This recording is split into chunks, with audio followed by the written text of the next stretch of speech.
Braille के बारे में एक चीज आपको बताना चाहता हूं कि जीसस क्राइस्ट को केवल क्रिश्चियन लोग मानते हैं, प्रॉफिट मोहम्मद को इस्लाम के लोग मानते हैं, गौतम बुद्ध को बौद्ध धर्म के लोग मानते हैं, हमारे माननीय नरेंद्र मोदी जी को उनकी पार्टी के कार्यकर्ता वोटर सपोर्टर मानते हैं। आज हमारे मोदी जी का हुक्म केवल भारत में चलता है, चीन के शी जिनपिंग का केवल चाइना में चलता है, डोनाल्ड ट्रंप का केवल अमेरिका में हुक्म चलता है। लेकिन आपको धरती पर एक ऐसा मानव मिलेगा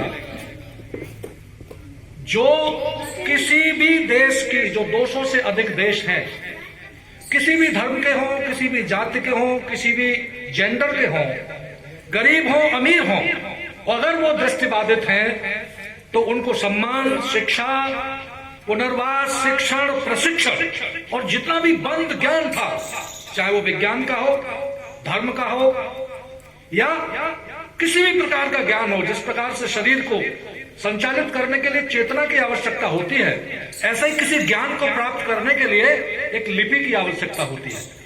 और यह काम कर दिखाया एक मात्र 15 वर्ष के बच्चे ने, जिसका नाम था रॉबर्ट लुई ब्रेल, जिसको ईसाई भी मानते हैं, मुस्लिम भी मानते हैं, बौद्ध भी मानते हैं, हिंदू भी मानते हैं, सिख भी मानते हैं, उसको ईरानी, अफगानी, पाकिस्तानी, इंडियन कोई भी हो, अगर उसे दृष्टिबाधित और जो हमारे जो दृष्टिहीन व्यक्ति हैं उनकी दुनिया में झांकना है, उनकी भावनाओं, संवेदनाओं को समझना है या उनको कोई भी ज्ञान प्रदान करना है, तो ऐसी वैज्ञानिक लिपि उन्होंने पैदा की। इसके बारे में हमारे राजीव तिवारी जी ने बहुत विस्तार से बताया, मैं उनका बहुत शुक्रगुजार हूं। आपके लिए मेरा साधुवाद राजीव तिवारी जी। और मैं इस लिपि के बारे में एक बात बताना चाहता हूं। हमारे कालरा साहब हैं, राकेश कबीर साहब हैं, मैडम भार्गव जी हैं, गुड्डू बौद्ध जी हैं, पुष्कर साहब हैं। देखिए, जितनी भी गल्फ कंट्रीज की, अरेबिक कंट्रीज की भाषा है, वो कहते हैं कि अरेबिक स्क्रिप्ट चलेगी। हम लोग कहते हैं कि हमारी जो देवनागरी स्क्रिप्ट चलेगी, कोई ब्रह्मी, कोई खरोष्टी, कोई रोमन स्क्रिप्ट की बात करता है। हजारों लिपियां हैं पूरी धरती पर, हजारों लिपियां। लेकिन उन हजारों लिपियों की एक लिपि अगर कोई है जिसमें विश्व की हर हजारों लाखों बोली और भाषाओं को किसी लिपि में लिखा जा सकता है, तो वो लुई ब्रेल की लिपि है। और कमाल की बात देखिए कि केवल 6 बिंदु हैं, केवल 6 बिंदु। आप हिंदी भाषा देखिए, कम से कम 52 अक्षर मिलेंगे। अंग्रेजी वालों ने सुधार किया तो आधे कर दिए, 26 कर दिए। लेकिन क्या कोई 6 बिंदु से, जिसमें आपको हाथ इधर उधर नहीं घुमाना, आप मलयालम सीखिए, तेलुगु, तमिल, कन्नड़ सीखिए। मुझे हिंदी भी सीखने में बचपन में, जो मेरी मातृभाषा थी, काफी कठिनाई हुई।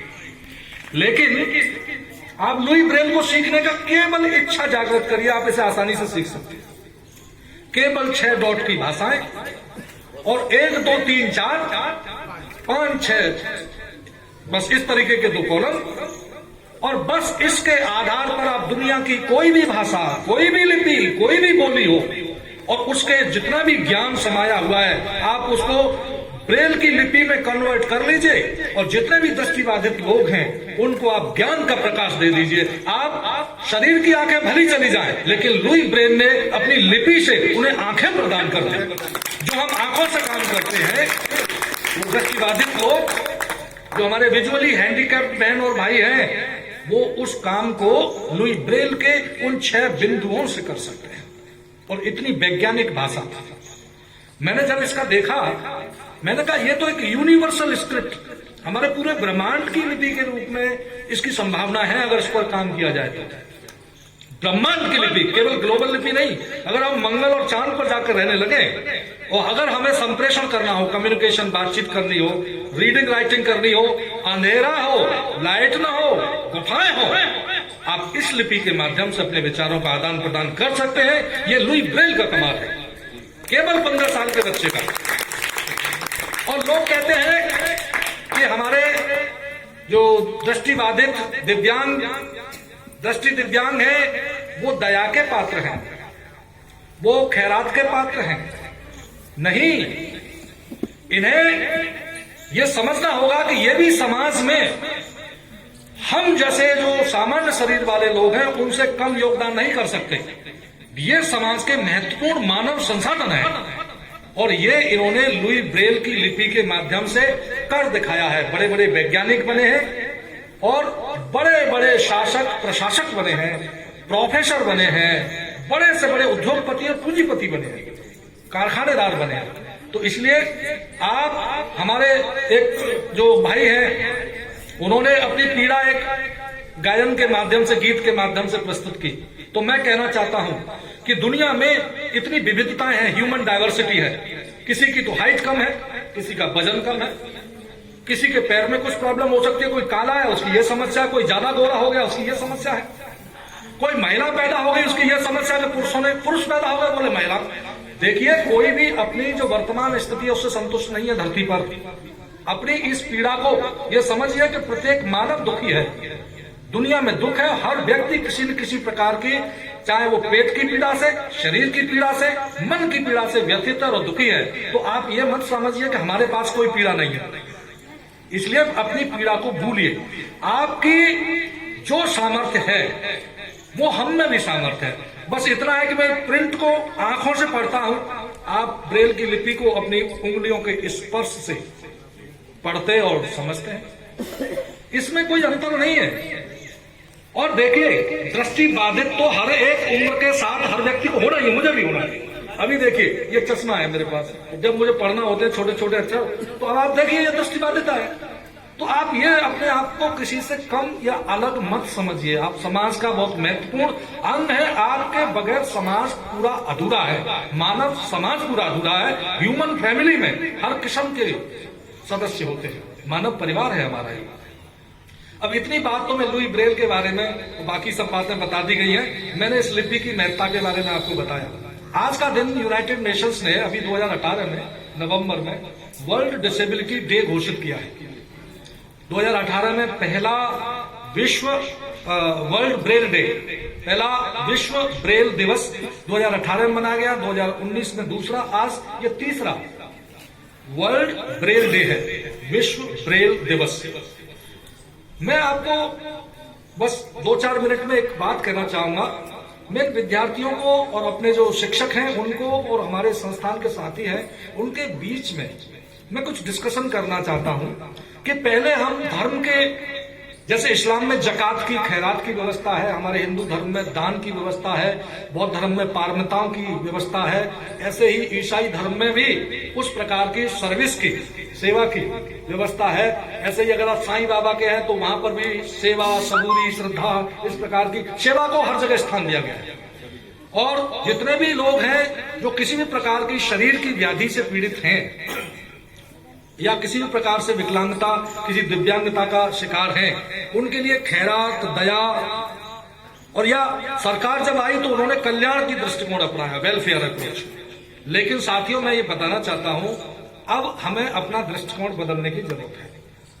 अब हम अगर दृष्टि बाधित की, देखिए ये एक अलग बात है कि अधिकार नहीं मिल पा रहे हैं और हमारे समाज से भी मिलकर के इस विद्यालय को चला रहे हैं, इनके लिए कोटि कोटि साधुवाद है और मैं इनके आगे नतमस्तक हूं कि ये ऐसा विद्यालय यहाँ चलता है।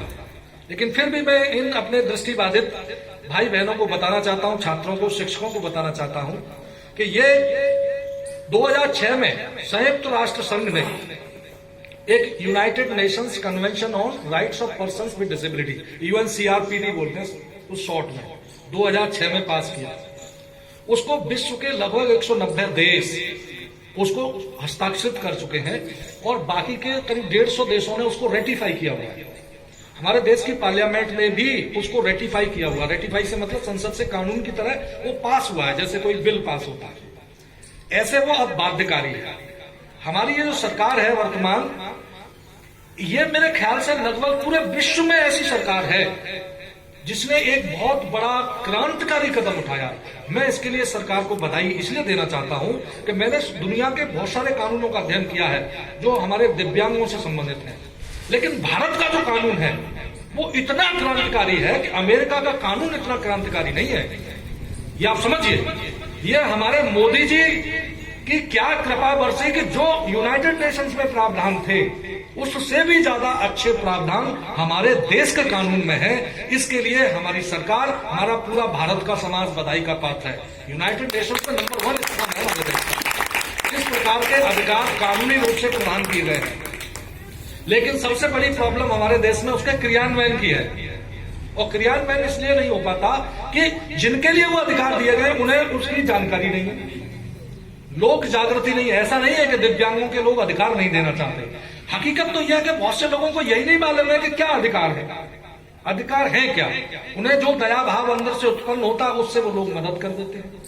लेकिन अगर उन्हें ये लगा कि नहीं ये इनका हिस्सा है, ये इनकी पार्टनरशिप है, ये इनका रिजर्वेशन है, ये इनकी एक्सेसिबिलिटी है, ये इनकी इंडिपेंडेंस है, ये इनका सेल्फ एम्प्लॉयमेंट है, ये स्किल ट्रेनिंग है, HRD है, तो लोग आपके अधिकारों को सबसे पहले देंगे और आरक्षण बाद में दिए जाएंगे, लेकिन दिव्यांगों का आरक्षण सबसे पहले मिलेगा। लेकिन इसके लिए सबसे पहले तो दिव्यांगों को खुद जागृत होना होगा। उस कानून के क्या क्या प्रावधान हैं, मैं आपको एक चीज बता देना चाहता हूं कि 5% शिक्षा में और 4% रोजगार में आरक्षण है, सरकारी रोजगार में। आज हमारे पास इतने ग्रेजुएट लोग नहीं है जो दिव्यांग हैं, जितने हमारे पास भारत सरकार में नौकरी है, राज्य सरकारों में नौकरी है। आप देखिए कि हमारे MSW में हमारे दिव्यांगों का कोटा खाली रह जाता है। हमारे यहाँ कोई अप्लाई नहीं करता, जो भी अप्लाई करता हम उसको देते हैं। और हमारे यहां से जो विकलांग आए जिनकी बेंचमार्क डिसेबिलिटी 40% से ज्यादा थी, वो आज दिल्ली सरकार में कोई समाज कल्याण अधिकारी है, कोई उधर यूनियन में जो यूनियन टेरिटरी और जो अन्य हैं उनमें कोई सोशल वेलफेयर कमिश्नर है, कोई लेबर कमिश्नर है। इतने बड़े बड़े पद हैं। मैं आपको ये वादा करता हूं कि अगर आपकी नजर में कोई भी दिव्यांग व्यक्ति हो, जिनमें जो हमारे जो कानून है उसमें 21 दिव्यांगता है, उनमें से 21 दिव्यांगता में यह भी शामिल है कि अगर कोई एसिड अटैक विक्टिम है, तेजाब से जिसको झुलसा दिया गया है, या मस्कुलर डिस्ट्रोफी है, या पार्किंसंस डिजीज है, सेरिब्रल पाल्सी है, या इंटेलेक्चुअल डिसेबिलिटी, किसी भी प्रकार की डिसेबिलिटी, लोग तो इस देश में यह समझते हैं कि केवल जो व्हील चेयर पर चलते हैं वही दिव्यांग है, या जिनके पैर नहीं है, हाथ नहीं है, वही दिव्यांग है। लेकिन नहीं, हमारा कानून ऐसा है जिसमें 21 प्रकार की दिव्यांगता है। तो आप कोई भी ग्रेजुएट व्यक्ति हो तो MSW में आप उसको भेज सकते हैं। इसके अलावा बहुत सारी लोन स्कीम है, national handicap development finance corporation है। इसके अलावा भारत सरकार के बहुत सारी नेशनल फंड है, राज्य सरकार के फंड है। और मैं एक और वादा करता हूं आपको कि हम कानूनी रूप से इतने आश्वस्त हैं कि हमारे इस विद्यालय के लिए इसी आगरा विकास प्राधिकरण को एक स्कूल का प्लॉट आवंटित करना पड़ेगा। नहीं, उस कानून में इतनी दम है कि यहाँ के, अब आप देखिए उसका सेक्शन 89, 91 है, 92 है कि अगर इन्होंने उस कानून का पालन नहीं किया तो यहाँ के जो ADA के वाइस चेयरमैन है उसके खिलाफ एक्शन हो सकता है। और इसके लिए उस कानून में एक प्रावधान है, एक स्पेशल डिस्ट्रिक्ट ADJ लेवल का कोर्ट होगा। आगरा में 7th ADJ कोर्ट है। अगर किसी दिव्यांग व्यक्ति को कोई समस्या है, उनके अधिकार नहीं मिल रहे हैं, तो पहले तो वो अपनी जो ग्रीवांस रेड्रेसल ऑफिसर के पास जाएगा, डिस्ट्रिक्ट कमेटी के पास जाएगा। अगर वहां भी समाधान नहीं होता है तो आप जिला न्यायालय में एक स्पेशल आपके लिए कोर्ट है, स्पेशल प्रोसिक्यूटर्स हैं आपके लिए, और आप जाकर के स्पेशल आपको लीगल असिस्टेंस मिलेगी, आपको कोई खर्चा भी नहीं आएगा। आपको मैं ये कहना चाहता हूं कि इस कानून में करीब 17 चैप्टर हैं, 102 सेक्शंस हैं, धाराएं हैं। आप इस कानून को अगर आप पढ़ लेंगे, समझ लेंगे और अपने अधिकारों के प्रति स्वयं जागरूक हुई और मीडिया के माध्यम से, टीचर्स के माध्यम से, समाज सेवियों के माध्यम से आप समाज में ये बात फैलाइए कि भाई अब हमें कोई दया, खैरात या भीख नहीं चाहिए। अब इस सरकार ने हमें ये अधिकार के रूप में दिया, अब हमें अधिकार चाहिए हमारे, और अधिकार देने पड़ेंगे, क्योंकि कानून से बड़ा कोई नहीं होता। क्योंकि जो भी धरती पर ताकत है, आज आप ईश्वर में विश्वास रखते हैं, वो एक अलग आस्था है, लेकिन अगर इस सामाजिक दुनिया में देखें तो कानून सबसे बड़ी ताकत होता है। और जिसके हाथ में लॉ मेकिंग पावर है, आप देखिए, वो सबसे बड़ा ताकतवर व्यक्ति होगा। और जिसके पक्ष में लॉ है, अंत में जीतता वही है। तो इसलिए ये जो कानून है 2016 वाला, 1995 वाला कानून खत्म हो गया है, अब 2016 का कानून है।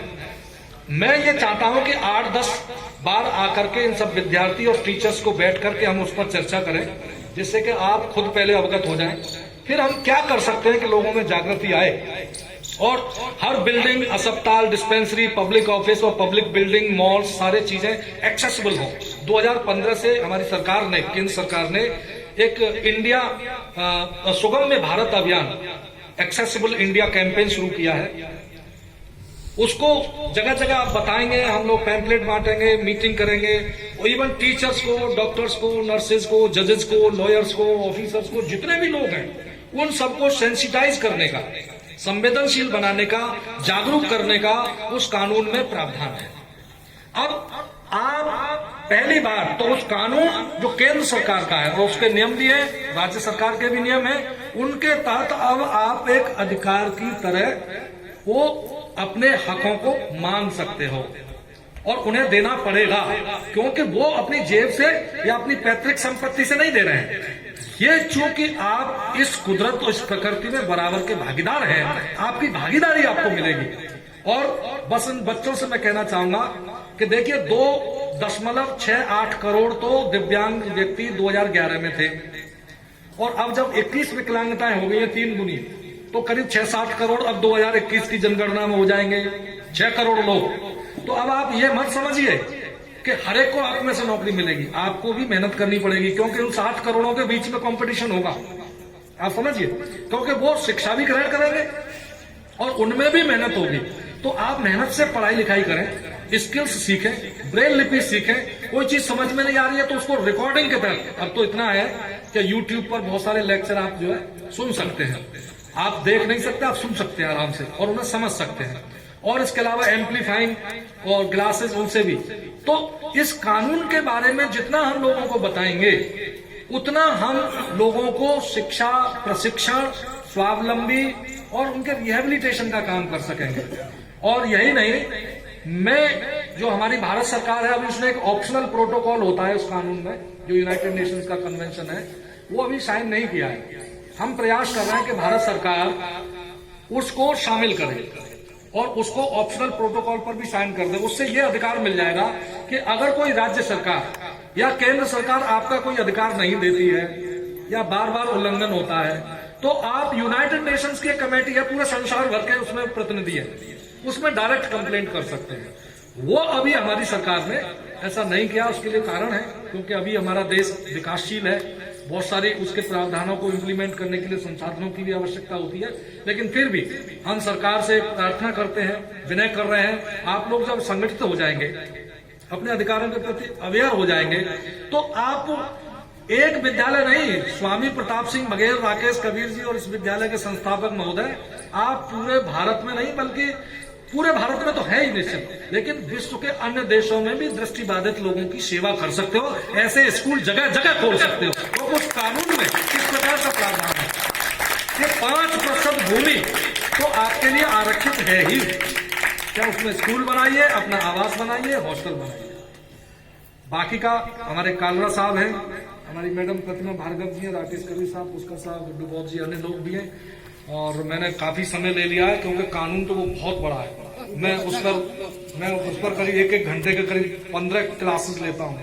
तो लेकिन फिलहाल मैंने ये कहा है, इतना आप समझ लीजिए कि ये कानून जो है पूरे संसार भर में सबसे क्रांतिकारी ऐतिहासिक कानून है।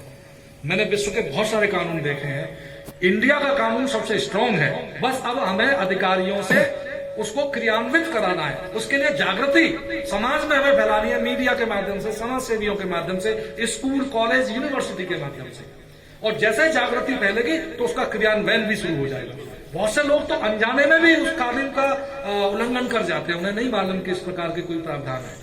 इसलिए साथियों, आप लोग जागृत हो जाइए, पढ़ाई लिखाई में मेहनत करिए। हमारी उस बेटी ने एक क्लासिकल म्यूजिक में नोटेशंस के साथ स्वागत गीत जो गाया, उसके लिए बहुत बहुत बधाई बेटा, तुमने वो बहुत अच्छा गाया। इन्होंने अपना गीत बंद जो भी गाए बहुत अच्छे गाए, जो भी स्पीच दी गई बहुत अच्छी दी गई। आपने बहुत ही, मैं इसलिए तारीफ नहीं कर रहा हूं कि कोई दया कर रहा हूं आप पर, ऐसा नहीं है। वाकई में आप में क्षमताएं हैं, आप किसी से कम नहीं है। हम ये चाहते हैं कि दिव्यांग व्यक्तियों को कोई, अब यह मत कहिए कि इनमें कोई सुपर स्पेशलिटी है, इन्हें न तो ऊंचा मानिए न अपने से नीचा मानिए, बस बराबर मानिए। हम चाहते हैं कि बराबर मानिए, बस। हम ये नहीं कहते अपने से ऊंचा मानिए, नहीं। अपने से नीचा बिल्कुल मत मानिए, अपने से ऊंचा मत मानिए, बस को बराबर मानिए।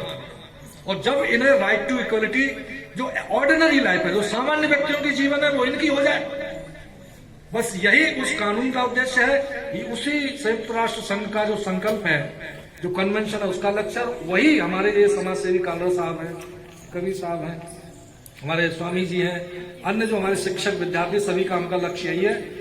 साथियों, मेरे पास आपका फोन नंबर है, व्हाट्सएप नंबर, ईमेल, सब कुछ है। कभी भी कोई भी आधी रात में आपके नजदीक रहता हूं, किसी भी प्रकार की।